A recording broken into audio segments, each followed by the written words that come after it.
Rubén Molina Pascual. Es jurista, especialista como abogado de los ámbitos sociolaborales. Trabaja con un equipo que asesoran y prestan servicios no solamente a las organizaciones de la economía social, sino también abiertos a otros ámbitos. Desempeña en este momento el papel de gerente de AEMTA. AEMTA es una organización empresarial de sociedades laborales, que ahora nos comentará qué es esto de sociedades laborales, de Castilla y León, ¿no?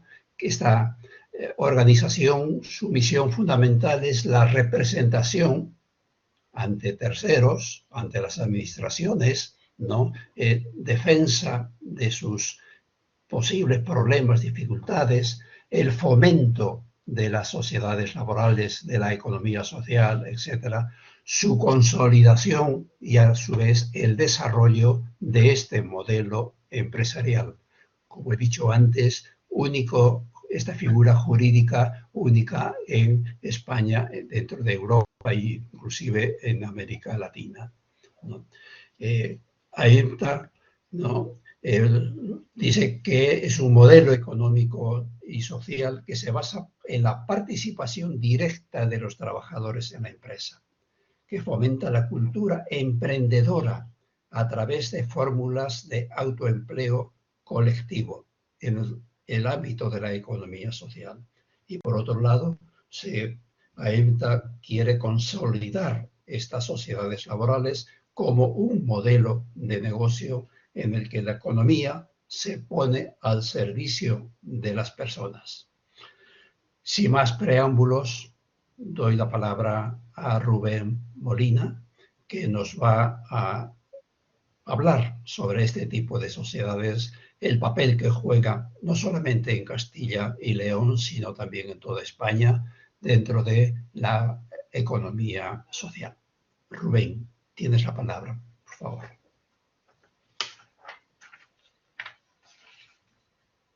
Antes de nada, agradeceros la invitación para participar en esta semana universitaria de la economía social, pero además, personalmente y hablando también en nombre de la organización que represento, para mí es un orgullo especial el poder hacerlo en el contexto de la Universidad Católica de Ávila, que toma como referencia a una de las personalidades más relevantes y más interesantes del Renacimiento español, como es una mujer moderna, una mujer luchadora, una mujer vanguardista, también profundamente católica y, en cualquier caso, una intelectual de la que como españoles y como castellanos debemos sentirnos muy orgullosos.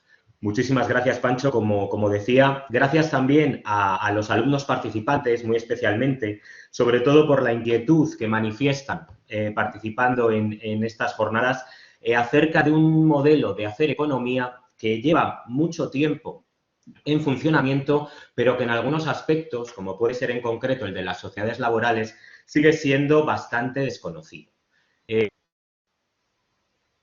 Economía social que tienen una mayor sonoridad y un mayor conocimiento, aunque no se conozcan en profundidad en cuanto al régimen jurídico por el que se regulan, sí que se conocen desde una perspectiva filosófico-social, como puede ser la cooperativa, los centros especiales de empleo, incluso las empresas de inserción. La sociedad laboral tiene una ventaja y una desventaja que hace que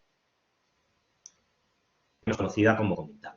La ventaja es que es un modelo mercantil de emprendimiento, que todo aquello que no aparezca regulado por su ley será de aplicación la ley de sociedades de capital, pero al mismo tiempo, al ser un modelo de la economía social, parece en ocasiones que no es un modelo mercantil al uso. Y esto es un sí pero no que me gustaría ser capaz de alguna forma de aclarar durante esta sesión y, por supuesto, al final de la cual pues estaré abierto a contestar en la medida de mis posibilidades cuantas preguntas e intervenciones queráis hacer. Cuando me planteaba un poco cómo abordar la ponencia, sí que me parecía que lo más relevante podía ser insistir en la parte de valores y la parte de potencialidades. La parte de valores vincula a la sociedad laboral con los modelos de economía social, porque realmente lo que comparte con los demás modelos son una serie de valores, tanto integradores como de democratización, como de gestión, que hace que sean modelos específicos. Economía verdaderamente integradora, la economía social. La economía social sí que se dirige a todos. Y luego, por otro lado, las potencialidades. Las potencialidades como modelo mercantil, en relación con lo que comentaba anteriormente, así como un poco a partir de la aprobación de la Ley 44/2015, que es la última ley por la que se regulan las sociedades laborales y también las empresas participadas, que veremos un poco en qué consisten esas empresas participadas. ¿Qué déficits o qué deficiencias o qué carencias hemos ido detectando durante estos años de vigencia en la regulación y en qué aspectos estamos? La Federación Nacional de Entidades Representativas de la Economía Social, que se denomina, se llama LaborPar. Bueno, en primer lugar, sí me gustaría presentar un poco la organización a la que represento. Como muy bien ha explicado Pancho anteriormente, es una organización empresarial que en rigor funcionaría como cualquier entidad representativa de las empresas de cualquier sector, como cualquier patronal. La característica de AENTA Castilla y León es que representa a las sociedades laborales y a las empresas participadas de Castilla y León, y hago incidencia en las empresas participadas porque una vez que se aprobó la Ley 44/2015, como comentaba, de sociedades laborales y participadas, en AENTA cambiamos nuestros estatutos para poder, en su caso, asumir también la representación institucional, la difusión, el fomento y la tendencia a la consolidación de estas empresas participadas una vez que se desarrolle reglamentariamente la parte de la ley que se refiere a ellas. En concreto, AENTA Castilla y León representaría dentro de nuestra comunidad autónoma a 1.425 empresas, de las cuales 95 son del sector agrícola, 180 del sector industrial, 250 en construcción, que a mí es un dato que me parece relevante, y 960 del sector servicios. En la página web de la Junta de Castilla y León aparece más detallado por provincias y distribuidas las distintas variedades en las provincias de cara a, si queréis, de alguna forma apreciar qué tipo de sectores pueden tener más relevancia en unas provincias u otras. Bueno, como os decía, AENTA Castilla y León es una organización empresarial, pero que como tal no se organiza estructuralmente de la misma forma que se organizan el resto de patronales. El resto de organizaciones patronales se suelen organizar por sectores de actividad, sectores económicos y desde un punto de vista geográfico van como de unidades administrativas inferiores a unidades administrativas superiores. Así, por ejemplo, pues la asociación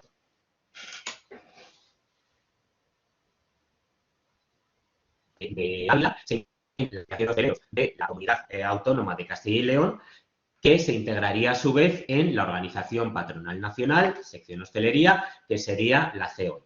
En las sociedades laborales, la representación de las organizaciones empresariales no es por sectores de actividad, sino por modelo de emprendimiento, que es la sociedad laboral, y el primer ámbito geográfico en el que se implementan es la comunidad autónoma. Son organizaciones que representan a todas las empresas de la comunidad, que a su vez están integradas, como os comentaba, en la Federación Nacional, que se llama LaborPar, y LaborPar, a su vez, forma parte de la Confederación Empresarial Española de la Economía Social, que se llama CEPES. Bueno, hasta este momento lo que estamos viendo es una organización empresarial que se llama AENTA Castilla y León en nuestro caso, en cuanto a que representa a las sociedades laborales e empresas participadas de Castilla y León. Por otro lado, en cuanto a que organización empresarial, parece que estamos hablando de empresa, pero al mismo tiempo estamos en la tercera semana universitaria de la economía social, con lo cual, de alguna manera, estas empresas tienen que formar parte también de la economía social. ¿Y cómo se integran las sociedades laborales en la economía social? Comparte una serie de principios con el resto de entidades que han sido sistematizados en la Ley 5/2011 de Economía Social, que es la primera ley de economía social que se aprueba en Europa, luego siguieron posteriormente la francesa y también la griega, y que realmente lo que pretende definir es un marco en el que otra forma de hacer economía verdaderamente integradora, como os comentaba al principio, tenga un marco legislativo que le permita desarrollarse. Entonces, si partimos del artículo segundo, donde se hace una definición de la economía social y de las entidades que la integran, partimos de que son un conjunto de organizaciones que no pertenecen al sector,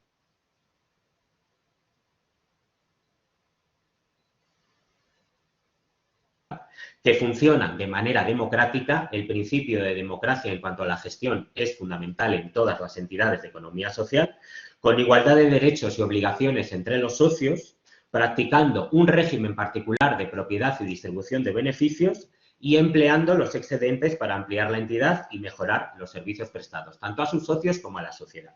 ¿De acuerdo? Dentro de esta concepción que está inducida del artículo segundo de la Ley 5/2011, como os comentaba, las entidades más emblemáticas serían las cooperativas, las sociedades laborales y también las asociaciones. ¿Qué es lo que presentan estas entidades que les hace formar parte de la misma entidad, del mismo marco, que sería la economía social? Bueno, pues en principio, una serie de principios comunes. Estos principios comunes parten de una colocación de la persona en el centro de la actividad económica, que es lo que se denomina, tal y como han venido siendo sistematizados por las autoridades académicas, la primacía de la persona y del objeto social sobre el capital. Luego intentaremos ver de qué manera todos estos principios aparecen recogidos en las sociedades laborales como en la filosofía inspiradora de las sociedades laborales. La adhesión voluntaria y abierta. En principio, toda persona que quiera formar parte de una entidad de la economía social, cumpliendo los requisitos establecidos legal o reglamentariamente, puede formar parte, y además esa adhesión siempre sería voluntaria, nadie puede obligarnos. Control democrático por sus miembros, retomando la idea un poco de democracia interna a la que hacía referencia antes. La conjunción de intereses de los miembros de la organización y del interés general, que siempre está por encima del interés particular. La defensa y aplicación de principios como solidaridad y responsabilidad, que se reflejan también tanto en la distribución de la propiedad, en el caso de las sociedades laborales, como en los mecanismos de gestión. La autonomía de gestión e independencia respecto de los poderes públicos, lógicamente, es sociedad civil organizada, no son administración pública. Y el destino de los excedentes a la consecución de objetivos a favor del desarrollo sostenible, la mejora de servicios y el interés general.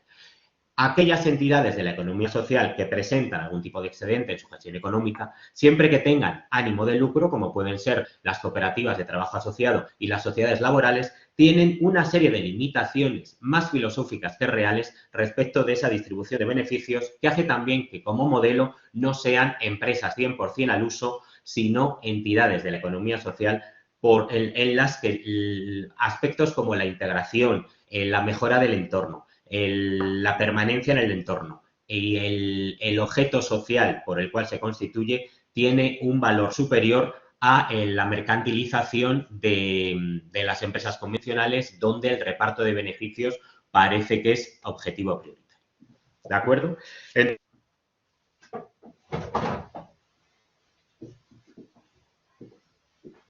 Las sociedades laborales serían sociedades mercantiles, anónimas y limitadas, anónimas cuando el capital social es superior a 60.000 euros y limitadas cuando el capital social es hasta 3.000, reguladas, como venimos comentando, por la Ley 44/2015, sociedades laborales y participadas.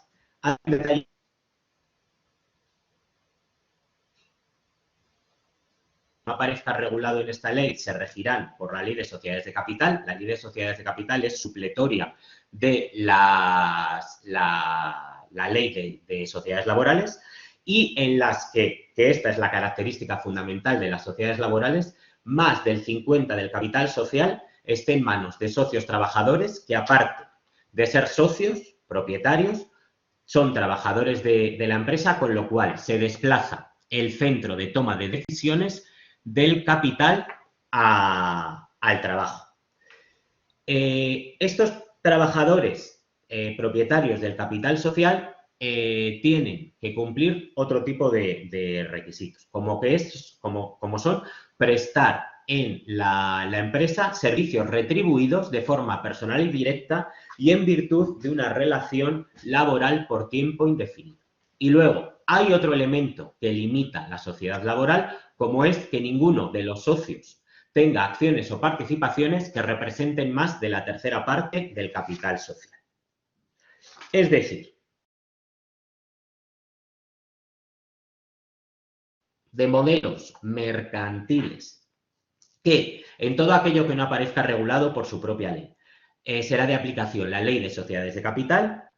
El 50% del capital social tiene que estar en manos de socios trabajadores que estén vinculados con la empresa a través de una relación laboral por tiempo indefinido y sin que ninguno de ellos pueda tener más de un tercio.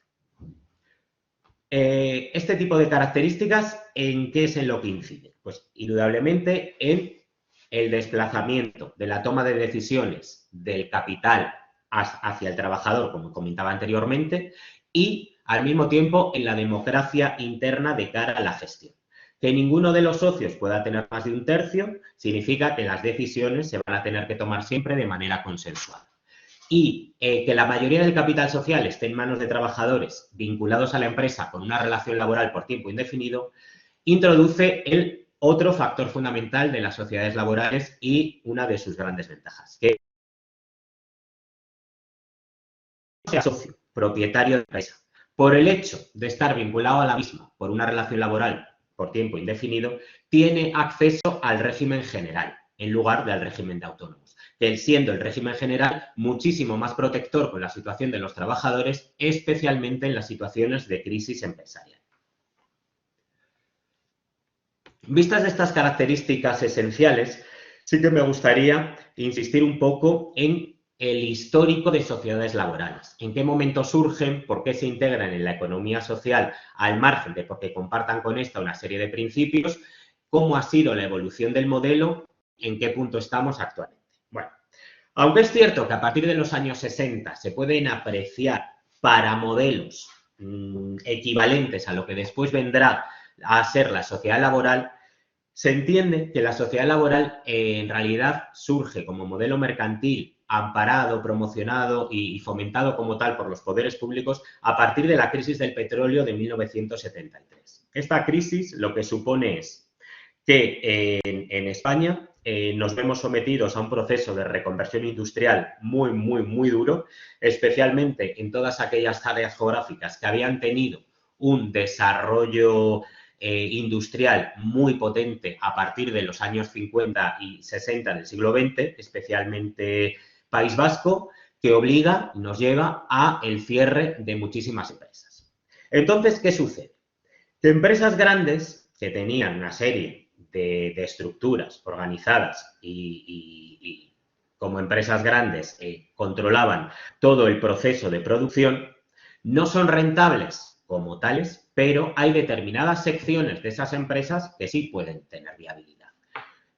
Como por ejemplo, imaginaros una empresa de fabricación de sofás. Una empresa de fabricación de sofás que por la razón que sea se declara en quiebra, entra en concurso de acreedores o tiene que extinguir la relación laboral de sus trabajadores a través de un expediente de regulación de empleo y que como empresa, efectivamente, los números dicen que no son viables. Pero a lo mejor, el equipo que se dedica exclusivamente a tapizar los sofás sí tiene viabilidad.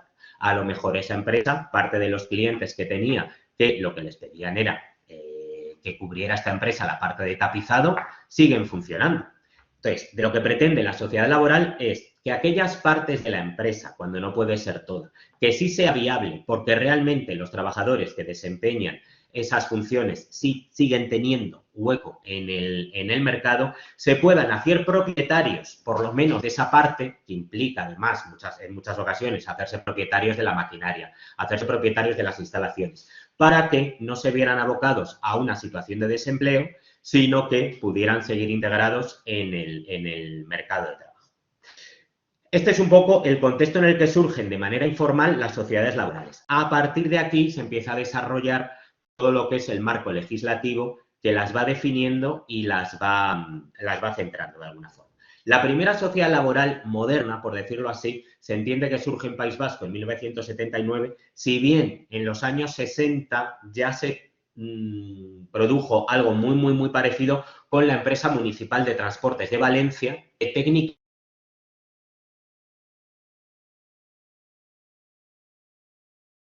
en sociedad laboral. Lo que pasa en 1979 es que a la primera ya se le llama sociedad laboral.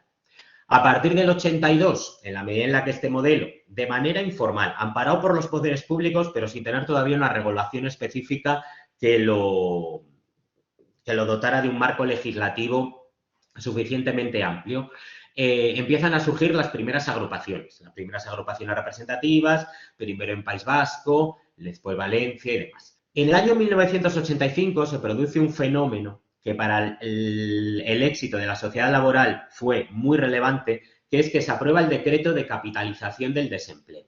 ¿Qué significa esto? Tal y como estábamos viendo que de lo que se trataba cuando surge la sociedad laboral de manera informal es de que partes de la empresa puedan quedar en manos de los trabajadores, al final eso suponía la compra de esos activos para poder seguir desempeñando esa parte de la empresa que sí tenía viabilidad. ¿Qué supone el decreto de capitalización del desempleo? Pues supone que se permite a aquellos trabajadores cuya intención sea montar una sociedad laboral o una cooperativa, dentro de estos términos que estamos hablando, que capitalicen la prestación de desempleo en un pago único para no tener que comprometer su otro patrimonio personal de estos activos que facilite la pervivencia de, por lo menos, parte de la empresa. ¿De acuerdo?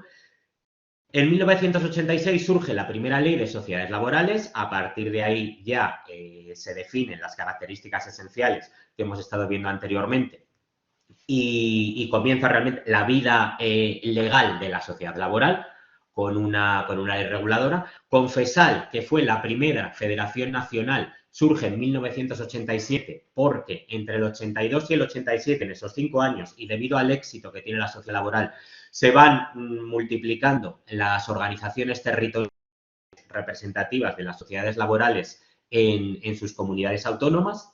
En el año 1993, y la crisis económica también vinculada con una crisis petrolífera derivada de la guerra del Golfo y con la burbuja inmobiliaria del mercado japonés, que a España llega un poco más tarde, porque debido a las inversiones públicas que se hicieron a raíz de la celebración de las Olimpiadas y de la Expo en el año 92, parece como que de entrada estábamos un poquito más cubiertos, propicia que en el año 97 se apruebe una segunda ley de sociedades laborales que introduce un elemento fundamental, como es que se admite la sociedad laboral con un capital social de 3.000 euros. Hasta este momento, las sociedades laborales eran todas anónimas.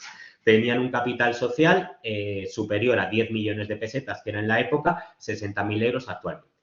En 2008 hay una nueva crisis económica que propicia de nuevo que en 2015 se apruebe la nueva ley de sociedades laborales y participadas, la ley 44/2015, a partir de la que se regulan las participadas en la actualidad. Y, bueno, incluido también que desde 2021, en lo que hemos llamado la Federación Nacional un relanzamiento de la sociedad laboral, estamos tendiendo a paliar los déficits que hemos apreciado en la ley de 2015, porque ya sabéis que la realidad va mucho más rápida que la legislación. Al final, la ley normalmente lo que suele hacer es reconocer situaciones que socialmente ya existen y les dota de cobertura legal. Lo hemos visto, por ejemplo, en el surgimiento de la sociedad laboral. Primero hay una realidad, que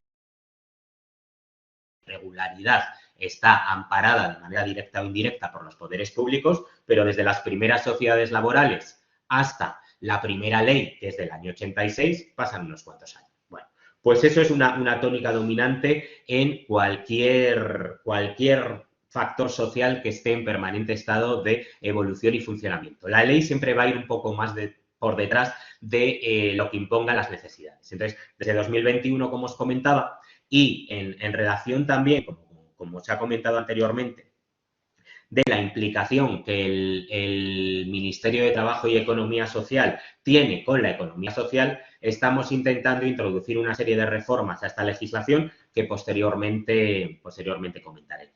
Eso formaría parte de la sección futuro en torno a la cual pretendía estructurar un poco la jornada. Histórico de sociedades laborales, presente con la Ley 44/2015 y futuro hacia dónde pretendemos llevar las sociedades laborales, las organizaciones representativas. Por hacer un poco de referencia a la Ley 44/2015,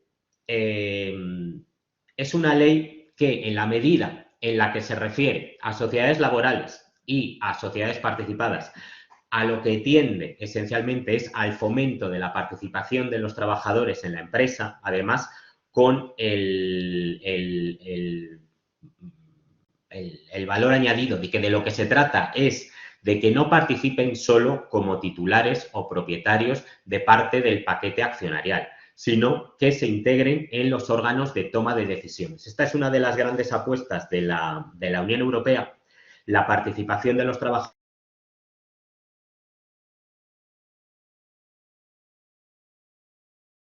Opinión para las empresas participadas en la Ley de Sociedades Laborales, que jurídicamente es el sitio que le corresponde, pero que al mismo tiempo no ha sido desarrollada reglamentariamente, lo que pretendía era anticiparse a esa nueva realidad que en Europa está en estado de ebullición, de manera que el legislador español, aunque hubiera de hacerlo a través de regulación reglamentaria, tenga la posibilidad de incorporarse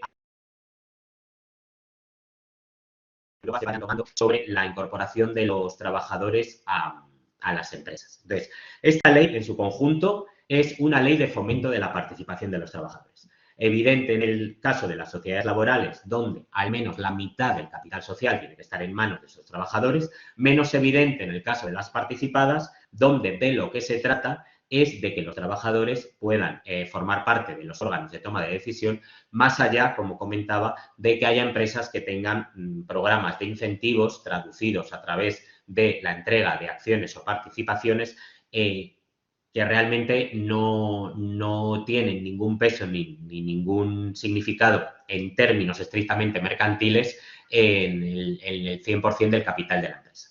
Al mismo tiempo, es una herramienta para el emprendimiento. ¿Desde qué punto de vista? El legislador español de que la sociedad laboral es una gran desconocida dentro de lo que son los modelos de emprendimiento, esta ley, que es cortita, que es muy clara, que es muy concreta en cuanto a su regulación, es una herramienta muy interesante para que los emprendedores que se plantean distintas alternativas dentro de los modelos que propone el ordenamiento jurídico español puedan tener acceso fácil a este modelo que, participando de la economía social, no deja de ser un modelo mercantil. Y luego, desde el punto de vista de las nuevas realidades que se han ido viendo desde la ley anterior del año 97, así como en anticipación al desarrollo de las sociedades laborales ya constituidas, esta ley a lo que tiende es a actualizar el régimen jurídico de las sociedades laborales a las últimas reformas que se han ido produciendo en materia mercantil. Es lo que en la facultad se llamaba la legislación mercantil y legislación complementaria y que, por poneros algunos ejemplos, pues sería la ley de sociedades de capital, lógicamente, y la ley concursal como leyes o cuerpos legales más clásicos, pero también la ley de economía social. Visto esto, vista esta vinculación entre las sociedades laborales, la economía social, ¿qué aporta la sociedad laboral a la economía social? Bueno, pues la sociedad laboral incorpora a la economía de mercado, que es el ambiente en el que la sociedad laboral se mueve, en tanto que un modelo mercantil sometido a los mismos requisitos y obligaciones que cualquier otra empresa, con algunas peculiaridades, como hemos visto, pero que al final es una empresa como cualquier otra, introduce un nuevo factor a la economía de mercado, que es ese componente de economía social que se traduce esencialmente en valores democráticos sobre la gestión y sobre la propiedad. Al mismo tiempo, la sociedad laboral a la economía social le aporta el refuerzo de los indicadores de aportación económica de la economía social a la sociedad. ¿Desde qué punto de vista? Desde el punto de vista en que la sociedad laboral, en tanto que economía productiva 100%, son empresas, recordad, en todo lo que no regule su ley se aplica la ley de sociedades de capital, es uno de los mayores indicativos, junto con las cooperativas de trabajo asociado, de que la economía social es rentable. De que la economía social, al contrario de lo que piensa mucha gente, no tiene un componente asistencial o integrador desde una perspectiva filosófica, pero no real. No, la economía social es rentable. La economía social tiene un modelo mercantil puro y duro, que es la sociedad laboral, pero también tiene otros modelos que funcionan como empresas y que cada vez se parecen más al funcionamiento de las empresas, aunque tengan trabajo asociado, como los centros especiales de empleo. Pero, en cualquier caso, dentro de ese peso, el peso de la sociedad laboral es evidente. Y luego, aparte, la sociedad laboral juega un papel transformador de la sociedad en la medida en la que evidencia que una economía que parte de la participación, que parte de la democracia, que está estructurada en torno a acciones y participaciones en función de que sean sociedades anónimas o sociedades limitadas como cualquier otra mercantil, pero que al mismo tiempo está integrada en la economía social, una afinidad en cuanto a los valores, puede ser rentable. ¿De acuerdo? La economía convencional puede ser social y la economía... Pero al mismo tiempo, ¿qué es lo que aporta la sociedad laboral al mundo de la empresa? Bueno, pues sería un poco como darle la vuelta a la intervención que he hecho anteriormente. La sociedad laboral evidencia que se puede hacer empresa de capital de una forma diferente, inspirada por los valores que integran la economía social. Refuerza el valor real de la persona en la empresa en la medida en la que, más allá de su condición de asalariado, se le da la capacidad de ser socio y, por lo tanto, de participar de la toma de decisiones. Distribuye mejor la riqueza en tanto que el trabajador no solo es tiene acceso a la participación de beneficios, relaciona al empresariado individual y al colectivo de igual a igual. El empresario individual vendría a ser el autónomo, el empresario colectivo vendrían a ser, en este caso, las sociedades laborales. En la medida en la que ambos son los dueños de los medios de producción, no se produce una confrontación entre los autónomos, personas que son dueñas de sus medios, que trabajan por sí mismos, pueden contratar gente y demás, pero en cualquier caso la responsabilidad del autónomo siempre sería con su patrimonio personal, frente a la que normalmente se encuentra la empresa convencional, donde por un lado está el capital y por otro está el trabajo, sino que en las sociedades laborales, en la medida en la que estos dos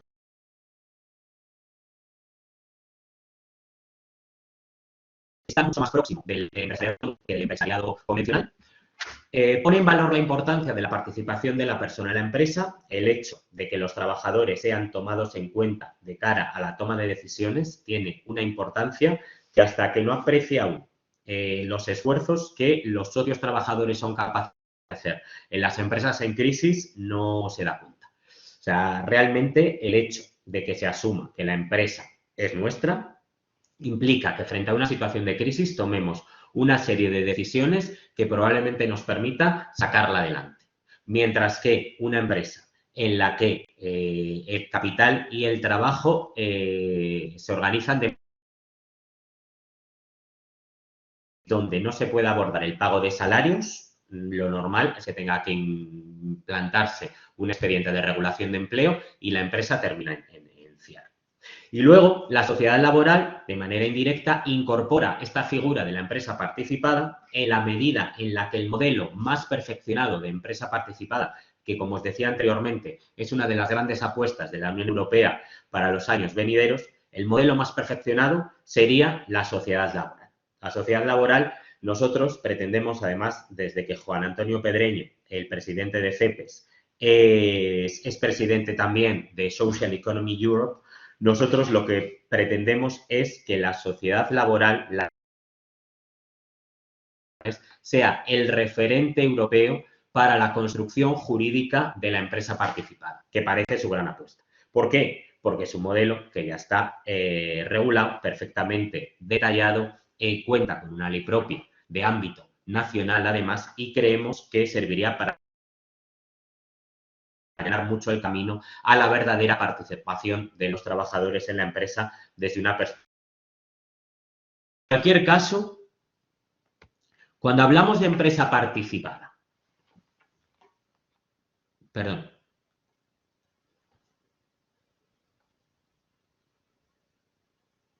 sí, perdona.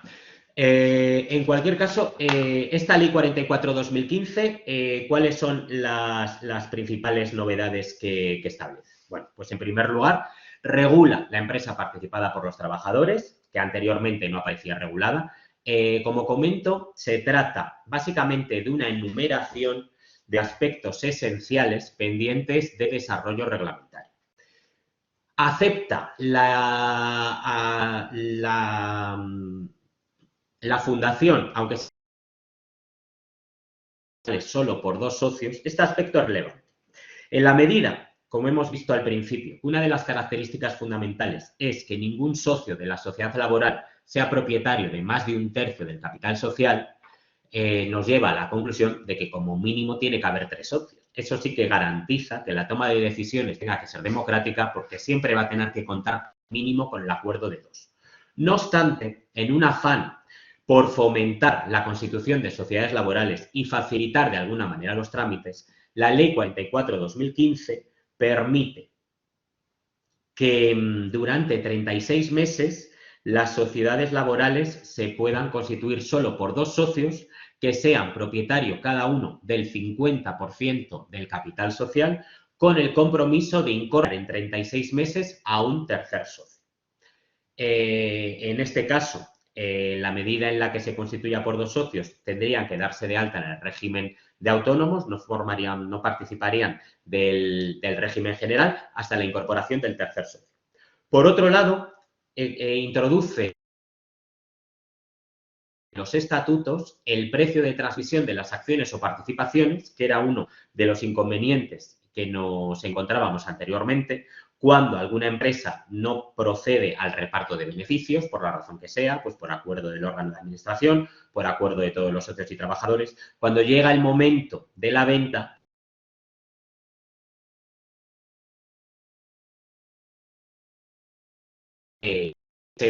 le dé acceso a esos beneficios que nos han venido repartiendo. Bueno, pues eso, que era un inconveniente que se veía, se ha introducido la posibilidad de que se acuerde por vía estatutaria. Y al mismo tiempo se introducen algunas novedades sobre la transmisión de participaciones. Anteriormente, la transmisión de participaciones en las sociedades laborales era muy estricta, estaba muy determinada por un orden de precedencia que venía recogido en la propia ley. Primero, tenían derecho a adquirir las participaciones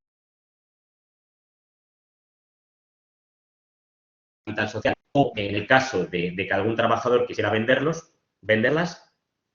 los socios trabajadores con contrato indefinido.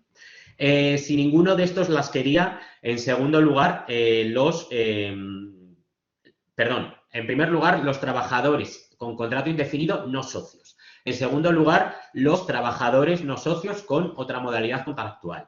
En tercer lugar, los trabajadores socios en función a su porcentaje y de menor a mayor. O sea, el que menos tenía por encima del que más tuviera. Y en último lugar, la empresa. Todo este orden de precedencia, que era un poco restrictivo, se ve alterado en la Ley 44/2015 desde el momento en el que existe la posibilidad de que si un trabajador sus participaciones a un tercero de la empresa, al margen de cuál sea su posición, y el órgano de administración no se opone a la venta a esa persona, se aplicaría el principio de transmisión libre de participaciones, donde si el órgano de administración no esté de acuerdo, habría que aplicar el orden de precedencia en los términos que he expresado anteriormente. Si existe un comprador potencial y el órgano de administración está de acuerdo y el resto de trabajadores tampoco manifiesta su descontento, no habría ningún problema. ¿De acuerdo? Estas son las principales novedades de la Ley 44/2015, siendo la más relevante la introducción de ese modelo de la empresa participada. Entonces, de estos mimbres que establece la ley, ¿qué podemos considerar que es una empresa participada? Bueno, pues empresas que no siendo sociedades laborales reúnen una serie de características que las aproximan a las sociedades laborales. Los trabajadores participan en el capital o en los resultados, si bien serían empresas participadas y no sociedades laborales, más allá de una cuestión de calificación jurídica, en la medida en la que los trabajadores no sean propietarios de por lo menos del capital social, que adopten expresamente una estrategia de fomento de la participación y aparte que en su gestión se rijan por aquellos valores que integran a las entidades de economía social. La ley, en concreto, lo que dice es que los poderes públicos promoverán la constitución y desarrollo de empresas participadas, no se moja mucho más, que la participación de las personas contribuye a la cohesión de la empresa, como hemos apreciado nosotros en las sociedades laborales, que las empresas participadas deberán promover el acceso al capital y a los resultados a las personas y fomentar su participación en la toma de decisiones y, aparte, introduce también criterios de responsabilidad social. Las bondades de la empresa participada, bueno, pues son muy coincidentes con las que nosotros apreciamos en las sociedades laborales. En la medida en la que los trabajadores sienten la empresa como propia, se mejora la seguridad en el empleo y la continuidad de la empresa. Si las decisiones las vamos a tomar también nosotros, el hecho de que nosotros en un momento dado podamos decidir hacer un esfuerzo en una situación de crisis que nos facilite la viabilidad de la empresa, no tiene nada que ver con ser una persona asalariada a la que de repente su empresa le comunica que debido a la situación de crisis va a formar parte. Un factor fundamental de las empresas de economía social en general y de las sociedades laborales y de las empresas participadas en particular es que se evita la deslocalización. En la medida en la que las decisiones las toman los trabajadores y las decisiones no están, por lo tanto, en manos del capital, la deslocalización es inviable. La deslocalización. Los propietarios de una empresa que geográficamente esté donde esté, entienden que no es viable y deciden levantar esa empresa y trasplantarla en otro sitio. Eso en las empresas de economía social no se produce. Mejora de los trabajadores sienten la empresa como algo propio, una mayor valoración del trabajador dentro de la empresa, siente que tiene un valor añadido en la medida en la que también participa de la toma de decisiones, son empresas más exigentes con la calidad de gestión en la medida en la que somos conscientes de que es nuestra, aumenta la transparencia porque en la medida en la que socios y trabajadores son los mismos o participan de los órganos de administración, la información es constante, es fluida y la información se obtiene además de la experiencia de los trabajadores. Las empresas son más viables, normalmente eso repercute en un incremento de los beneficios y mejora el clima social y la cohesión social. No obstante, la empresa participada o la trayectoria empresarial española presenta algunas dificultades, como por ejemplo que las relaciones se basan en la confrontación. Confrontación es una palabra un poco agresiva, igual tendría que haber elegido otra. Me refiero a que tienen que ser acordadas y discutidas porque no se aplica la estructura jerárquica clásica donde hay una serie de personas, el órgano de administración que toma las decisiones y otros que no les queda más remedio que cumplirlas. Aquí hay que llegar a acuerdos, hay que llegar a conclusiones. En situaciones de crisis, como parece un poco que vamos a vivir ahora, que hemos atravesado a raíz de la crisis del coronavirus y ahora con la guerra de Ucrania,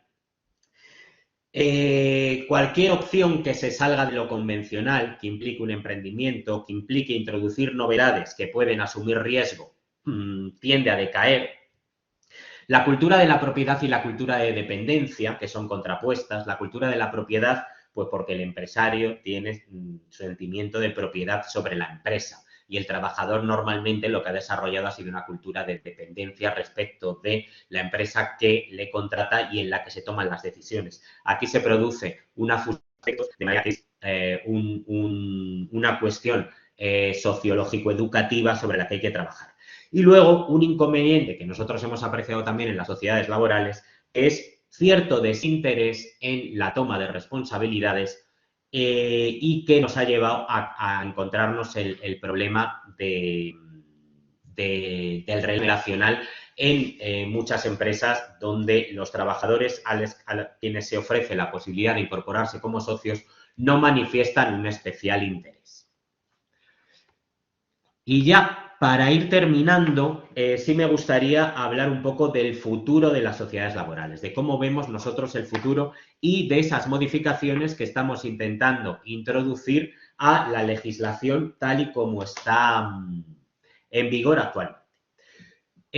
Como sabéis, la reforma laboral de 2022 ha presentado una cuestión especialmente relevante como ha sido la reducción de los contratos temporales. Bueno, pues la sociedad laboral tiene un mandato legal que es que los trabajadores no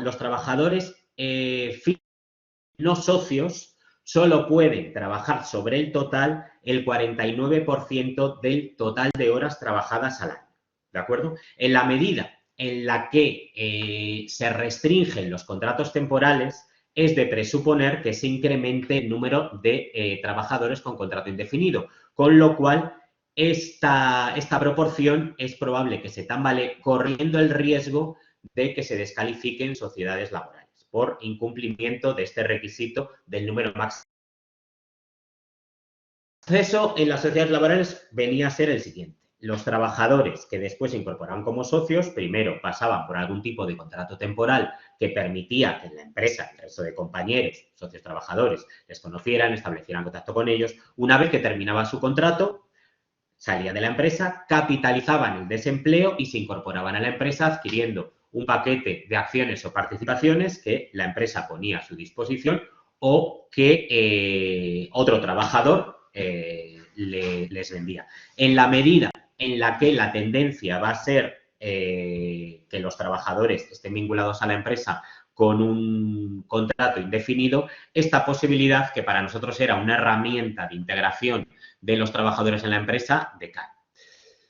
Por otro lado, desde un punto de vista fiscal, necesitamos que en cumplimiento del artículo los poderes públicos fomenten realmente el acceso de los trabajadores a la propiedad de los medios de producción y creemos que un buen instrumento de esto es una reforma fiscal que incentive fiscalmente la participación de los trabajadores en la empresa, que implante deducciones por inversión de los trabajadores en la empresa, que implique incentivos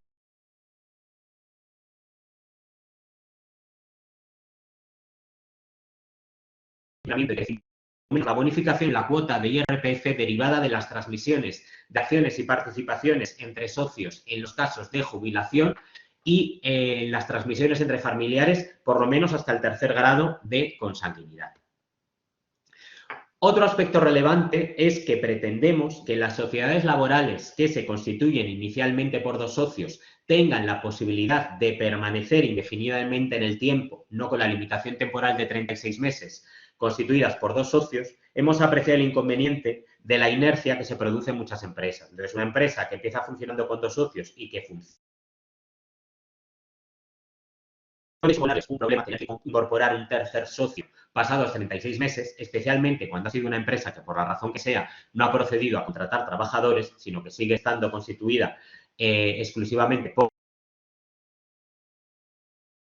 lo que pasa en muchas cooperativas en función de la legislación autonómica. Bueno, igual que la legislación, la ley de sociedades laborales es una ley nacional y no hay leyes autonómicas, hay una ley nacional de cooperativas y luego leyes autonómicas, muchas de las cuales permiten la constitución de cooperativas solo por dos socios, pues que lo mismo suceda en las sociedades laborales. Y luego hay una propuesta también en relación con las sociedades laborales de más de 25 socios, donde nuestra reivindicación, y esto está vinculado con la ley de sociedades de capital, es que en aquellas empresas con más de 25 socios y al margen de que estos socios formen parte o no del órgano directivo, se les sigan manteniendo aquellas ventajas de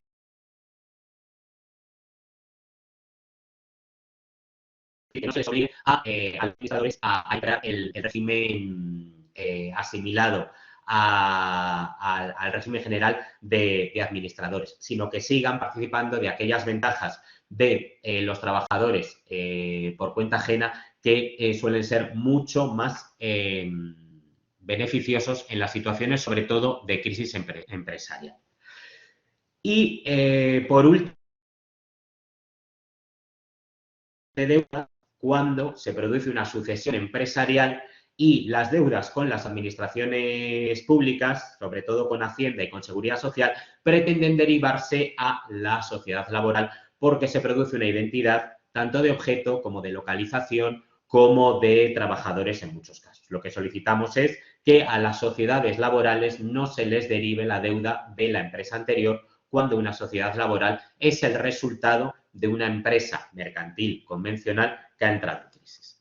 Y por último, en cuanto a las conclusiones sobre la sociedad laboral, que sí que me gustaría que tuvieseis en cuenta, es que la sociedad laboral es una alternativa más para el emprendimiento, junto con el resto de modelos mercantiles, que anticipa el modelo de empresa del siglo XXI en la medida en la que es el modelo de empresa participada, que, como comentaba, es la gran apuesta por el emprendimiento de la Unión Europea para los próximos años, que aunque la economía se siga estructurando en torno a producción y consumo, sí que creemos que la producción o la prestación de servicio es algo que puede partir de una serie de principios éticos propios del modelo que representamos y de la economía social en su conjunto. Entendemos el emprendimiento como un proyecto compartido, autogestionado, regido por normas de democracia interna y basado en principios de solidaridad.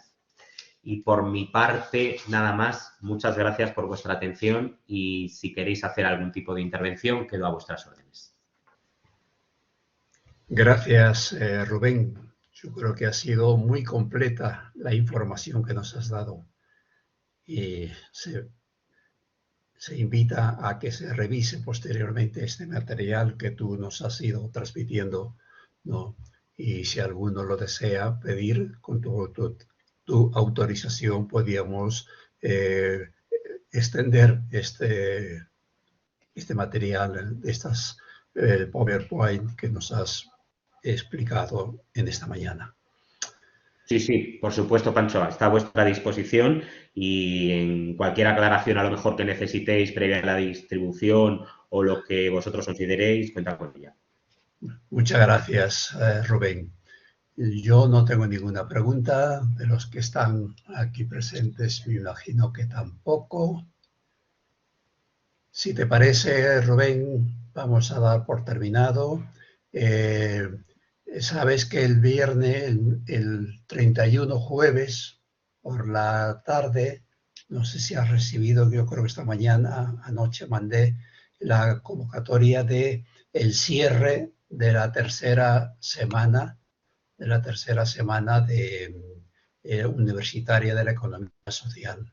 Y va a haber una mesa redonda, sería muy interesante por poder posiblemente, si te puedes conectar, ¿no? Si no lo tienes, me puedes decir, porque hay que inscribirse en el CIRIEC. Y va a participar el ministro de Universidades, ¿no? Y también Antonio de CEPES, y después del CIRIEC también van a participar. Muchas gracias, Rubén, y hasta otro momento que podamos seguir en contacto. Ya sabes que me tienes... Por supuesto, Pancho, muchísimas gracias.